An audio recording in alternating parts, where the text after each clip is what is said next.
আসসালামু আলাইকুম। ইসরায়েলের বর্বরতায় ফিলিস্তিনে চলছে মানবিকতার চরম বিপর্যয়, চরম সংকট।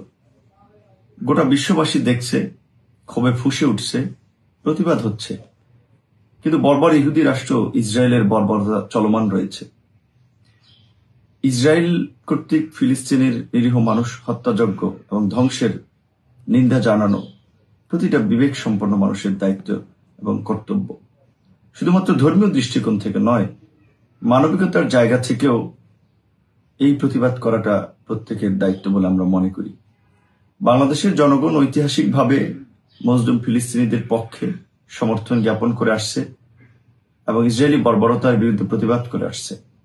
আগামী 12 মার্চ শনিবার বিকাল 3টায় শাহবাগ থেকে মানিক মিয়া এভিনিউ পর্যন্ত প্যালেস্টাইন সলিডারিটি মুভমেন্টের উদ্যোগে অনুষ্ঠিত হবে মার্চ ফর গাজা।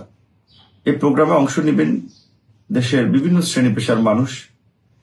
আমি নিজেও থাকব। 12 তারিখ শনিবার বিকাল 3টায় এই প্রোগ্রামে অংশগ্রহণ করার জন্য সকলকে আহ্বান জানাই। ধন্যবাদ।